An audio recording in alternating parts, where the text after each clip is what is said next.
ಮಂಡ್ಯ ಜಿಲ್ಲಾ ಶ್ರಮಿಕ ನಗರ ನಿವಾಸಿಗಳ ಒಕ್ಕೂಟ ಹಾಗೂ ಕರ್ನಾಟಕ ಜನಶಕ್ತಿಯ ಅಂಗ ಸಂಘಟನೆಗಳ ಸಂಯುಕ್ತಾಶ್ರಯದಲ್ಲಿ ಶ್ರಮಿಕ ಜನರ ಸ್ವಾಭಿಮಾನಿ ಗೆಲುವಿನ ಸಮಾವೇಶ ಏಪ್ರಿಲ್ 14ರಂದು ನಗರದ ರೈತ ಸಭಾಂಗಣದಲ್ಲಿ ನಡೆಯಲಿದೆ ಅಂತ ಕರ್ನಾಟಕ ಜನಶಕ್ತಿ ಜಿಲ್ಲಾ ಕಾರ್ಯದರ್ಶಿ ನಗರಕೆರೆ ಜಗದೀಶ್ ತಿಳಿಸಿದರು. ಸುದ್ದಿಗಾರರೊಂದಿಗೆ ಮಾತನಾಡಿದ ಅವರು, ಅಂದು ಬೆಳಗ್ಗೆ 10 ಗಂಟೆಗೆ ಕಾಳಿಕಾಂಬ ಶ್ರಮಿಕ ನಗರದ ಆವರಣದಿಂದ ರೈತ ಸಭಾಂಗಣದವರೆಗೆ ಮೆರವಣಿಗೆ ನಡೆಸಲಿದ್ದೇವೆ. ಕಾರ್ಯಕ್ರಮದ ಉದ್ಘಾಟನೆಯನ್ನ ನಿವೃತ್ತ ಪ್ರಾಂಶುಪಾಲರು ಮತ್ತು ಪ್ರಗತಿಪರ ಚಿಂತಕರಾದ ಎಂವಿ ಕೃಷ್ಣ ಅವರು ನೆರವೇರಿಸಲಿದ್ದಾರೆ. ಅಧ್ಯಕ್ಷತೆಯನ್ನ ವಕೀಲರಾದ ಬೇಟೆ ವಿಶ್ವನಾಥ್ ವಹಿಸಲಿದ್ದಾರೆ. ಸಾಮಾಜಿಕ ಹೋರಾಟಗಾರ ವಾಸು ಹಾಗೂ ಭೂಮಿ ಮತ್ತು ವಸತಿ ಹಕ್ಕು ವಂಚಿತ ಸಮಿತಿಯ ಕುಮಾರ್ ಸಮತಳ ಅವರು ವಿಚಾರ ಮಂಡನೆ ಮಾಡಲಿದ್ದಾರೆ. ಮುಖ್ಯ ಅತಿಥಿಗಳಾಗಿ ಅಪರ ಜಿಲ್ಲಾಧಿಕಾರಿ ಎಚ್ಎಲ್ ನಾಗರಾಜು, ಜಿಲ್ಲಾ ಪೊಲೀಸ್ ವರಿಷ್ಠಾಧಿಕಾರಿ ಎನ್ ಯತೀಶ್ ಮತ್ತು ನಗರಸಭೆ ಆಯುಕ್ತರಾದ ಮಂಜುನಾಥ್ ಅವರು ವಹಿಸಲಿದ್ದಾರೆ.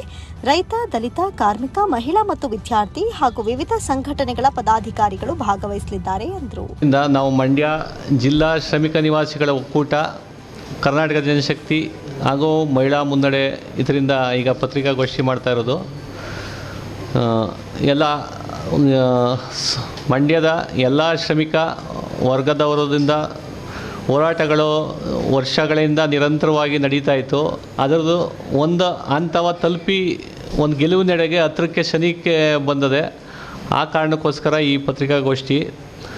ಆಮೇಲೆ ಈ ಪತ್ರಿಕಾಗೋಷ್ಠಿ ಇದು ಇನ್ನೊಂದು ಕಾರಣ ಏನಪ್ಪ ಅಂತಂದರೆ, ಈ ನಮ್ಮ ಗೆಲುವಿನ ಹತ್ರಕ್ಕೆ ಏನು ಬಂದಿದ್ದೀವಿ, ನಮ್ಮ ಹೋರಾಟಗಳ ಏನು ಗೆಲುವಿನ ಸನಿಹಕ್ಕೆ ಬಂದಿದೆ, ಅದನ್ನು ಅಂಬೇಡ್ಕರ್ ಜಯಂತಿಯಂದು ಅಂದರೆ 14ನೇ ಏಪ್ರಿಲ್ ಅಂದು ನಮ್ಮ ಗೆಲುವನ್ನು ಸ್ವಾಭಿಮಾನಿ ಗೆಲುವಿನ ಸಮಾವೇಶವಾಗಿ ಮಾಡ್ತಾಯಿದ್ದೀವಿ. ಹಾಗೂ ಅಂಬೇಡ್ಕರ್ ಅವ್ರ ಜಯಂತಿನೂ ಕೂಡ ಅವತ್ತೇ ಮಾಡ್ತಾಯಿದ್ದೀವಿ.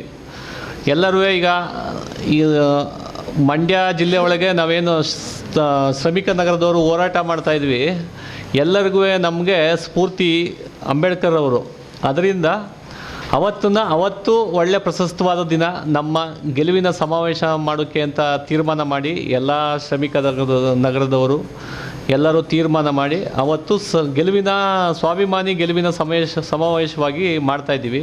ಸುದ್ದಿಗೋಷ್ಠಿಯಲ್ಲಿ ವೈದುನ, ರವಿ, ಚಂದ್ರಶೇಖರ್, ಶಾಂತಮ್ಮ, ಸತ್ಯವಾಣಿ, ಪಣ್ಣುಸ್ವಾಮಿ, ಜೇಮ್ಸ್, ಆರ್ಮುಗಂ ಹಾಜರಿದ್ದರು.